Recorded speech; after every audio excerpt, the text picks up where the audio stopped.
Turma, continuando aí, né, na nossa frente 4, no módulo 22 aí, potencial de redução, vamos falar mais um pouco sobre a eletroquímica, continuar falando sobre as pilhas, tá? Quais os elementos, né, que nós, não sei se vocês já perceberam, que eu vou ter presença de metais, porque eles têm, né, facilidade de condução de energia elétrica, então nós vamos, nas pilhas são usados muitos os metais, tá? Por causa da, né, que eles têm essa propriedade de ser bons condutores de energia elétrica. Então, bons condutores de, né, energia elétrica. Então, por isso também tem essa facilidade de oxidar, né, íons de reduzir, essa transferência de elétrons de um para o outro, tá?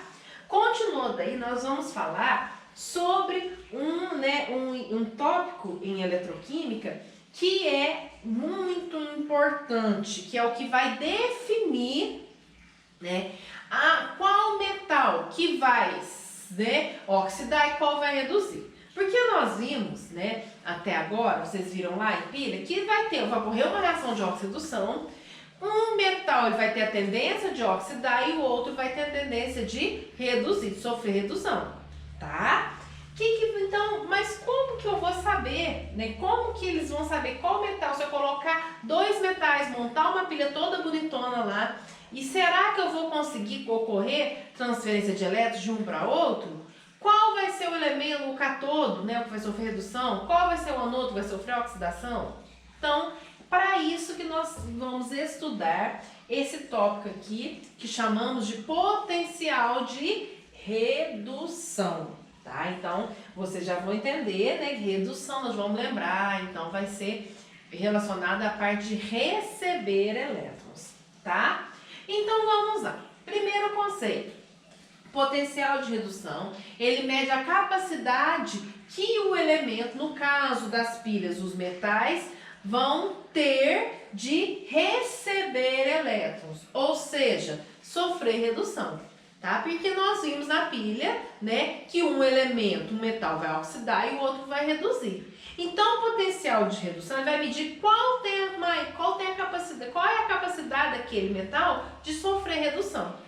Ah, mas existe o potencial de oxidação? Existe também. O potencial de oxidação mede a capacidade que um elemento tem, que o metal, de oxidar. Só que nos exercícios vestibulares, nos exercícios do Enem, né, nas questões do Enem relacionadas à eletroquímica, fala-se muito de potencial de redução, tá? Ficou padronizado, né, que as tabelas, elas vão nos, né, identificar valores, deixar pra gente, demonstrar pra gente valores de potenciais de redução, tá?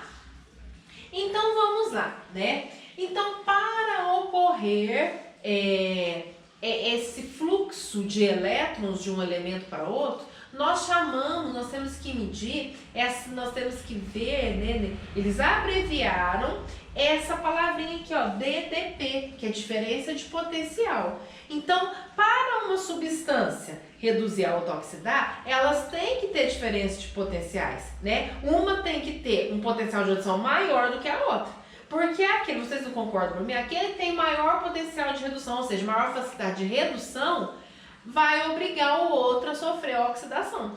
Entendeu? Então, isso que é DDP, é diferença de potencial. Se eu pegar dois elementos que têm a mesma diferença de potencial, não vai acontecer nada. Então, um não vai reduzir, nem o outro vai oxidar. Mas se eu pegar metais que têm diferentes potenciais, então o que tem maior capacidade de reduzir vai fazer com que o outro oxide, para acontecer a reação de oxirredução, tá? Então é isso. Então essa é a DDP. Então como que ela foi medida? Então nós temos, né, vocês têm até aí na apostila de vocês, ó, uma tabela, tá? Que foi medido, que eu falei já lá, ó, tabela dos potenciais padrão de redução. Então o que aconteceu, né? Eles mediram um voltímetro eletrônico, né, um voltímetro que mede a capacidade de voltagem dessa substância transferir e receber a quantidade de elétrons, tá? E para isso, como que foi medido, né, de todos esses elementos aqui? Eles padronizaram, escolheram um elemento, né, na natureza e convencionar um valor, né, de potencial de redução dele a zero. Qual elemento foi esse? Foi o hidrogênio. Então, todos esses aqui que a gente vê aqui, ó, né, vocês vão até observar aí, ó, na apostila de vocês, tá até em amarelinho na página 99, que o potencial de redução, né, do hidrogênio, ó, é zero, tá?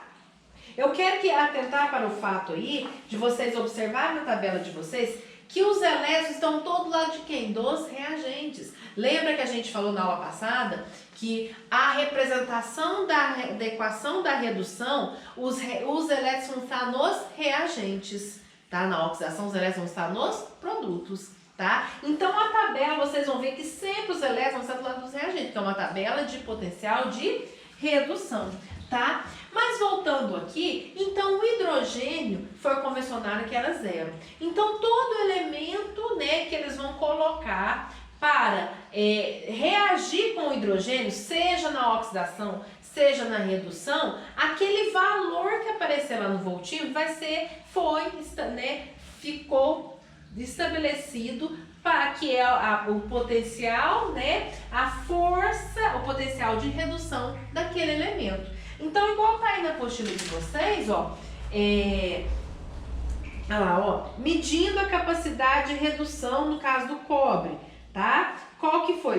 Ele deu um valor de 0,34, tá? Então, quer dizer que, né, o potencial padrão de redução do cobre é 0,34, tá? Mas vocês lembram lá que a gente percebeu que tem uns, na fila da reatividade, que tem uns elementos que eles têm são mais reativos que o hidrogênio? Lembra lá dos alcalinos ferrosos, né?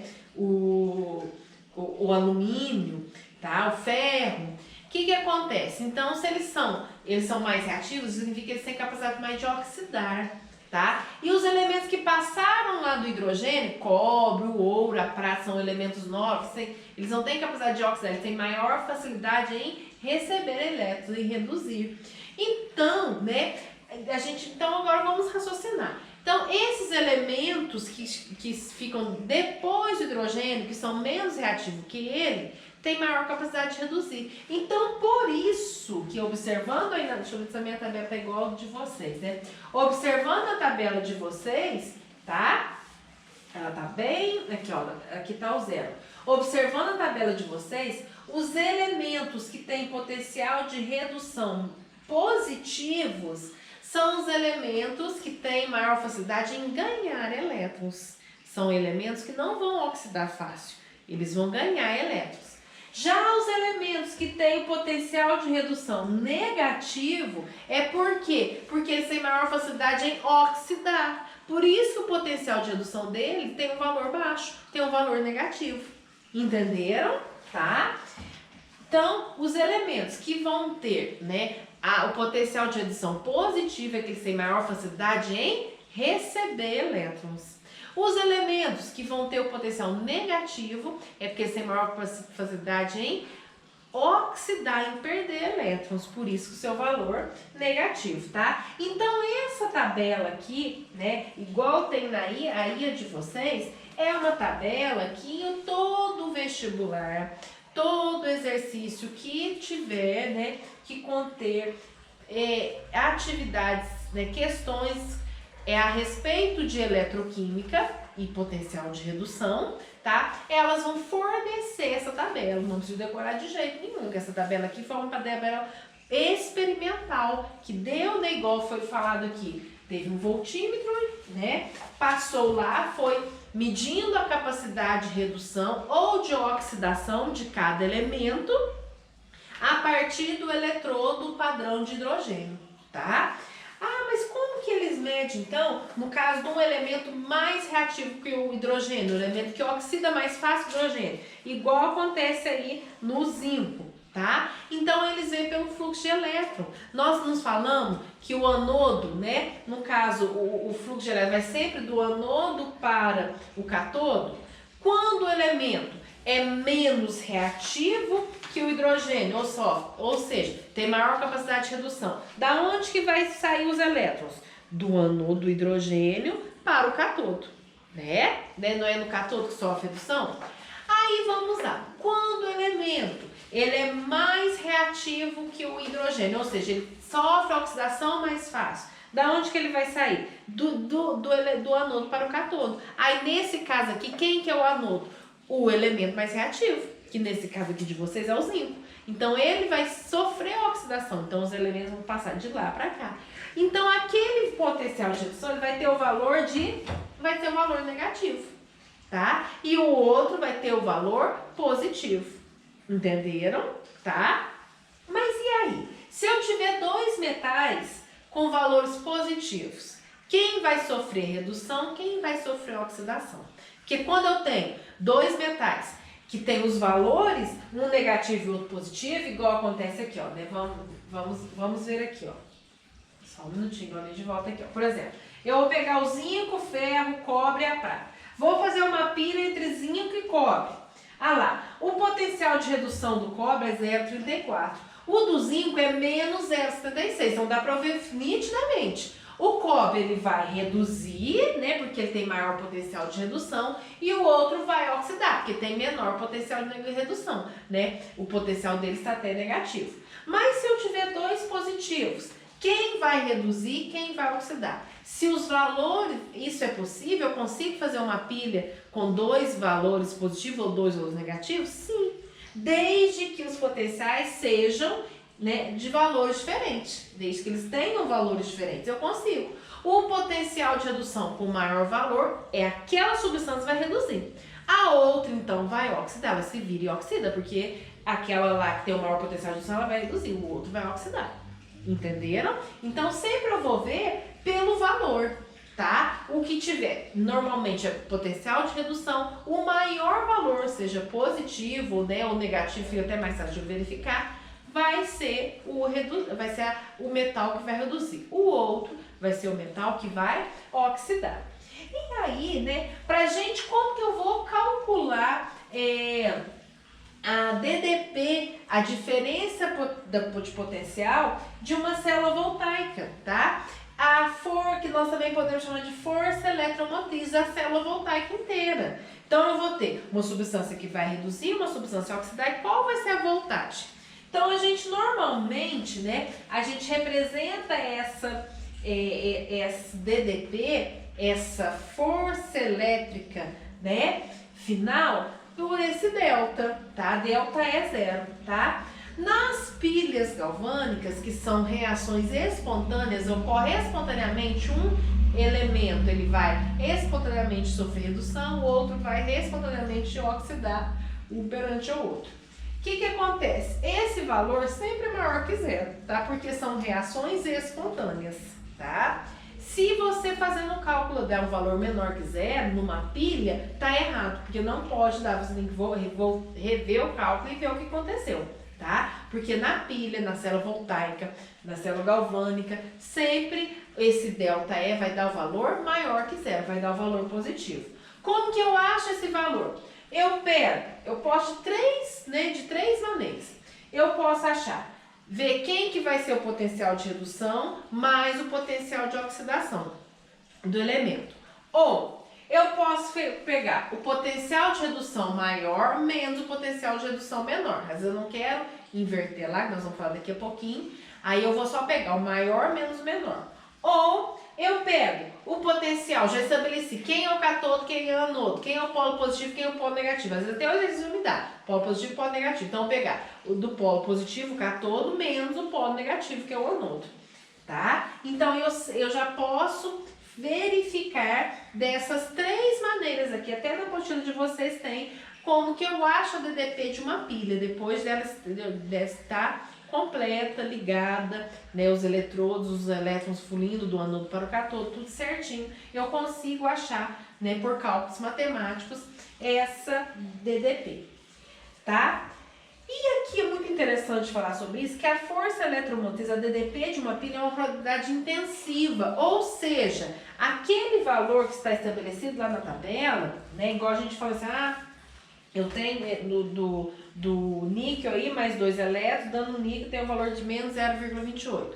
Mas aí ele reagiu com o outro elemento e precisou de liberar 4 elétrons. Então, eu vou multiplicar esse potencial por 4, né, que eu aumentei em 2 por 2, não.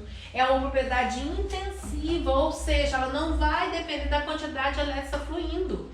Essa propriedade ela vai depender do elemento, do que foi feito experimentalmente. Para o níquel, o potencial de redução é menos 0,28. O potencial de redução do cobre é mais 0,34. Não importa se ele vai receber 4, 5, 6, né, elétrons.